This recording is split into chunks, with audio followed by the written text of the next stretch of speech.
بسم اللہ الرحمن الرحیم۔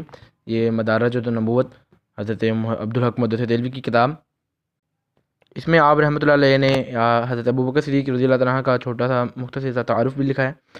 تو یہاں پر آپ نے لکھا ہے کہ زمانہ جاہلیت میں آپ کا نام عبد الکعبہ تھا، اور بعض کہتے ہیں کہ عبد رب کعبہ، یعنی کہ رب کعبہ کا بندہ۔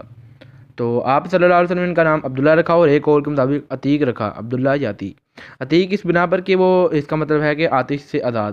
یہ دیکھیں کہ آپ نے یہ بھی فرمایا کہ عتیق جو چاہتا ہے کہ ایسے شخص کو دیکھے جو جہنم سے آزاد ہے تو ابوبکر کی طرف دیکھے۔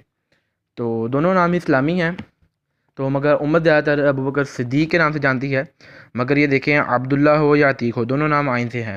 اور چاروں خلفاء ابوبکر، عمر، عثمان، علی، چاروں آئین سے شروع ہوتے ہیں ان کے نام، اور یہ چاروں عین و عین ٹھیک ہیں، یعنی کہ ہم چاروں کی پیروی کرنے والے ہیں، کسی ایک کو ماننے والے نہیں۔ تو یہ ناموں کے بارے میں بتانا چاہتا تھا۔ جزاک اللہ۔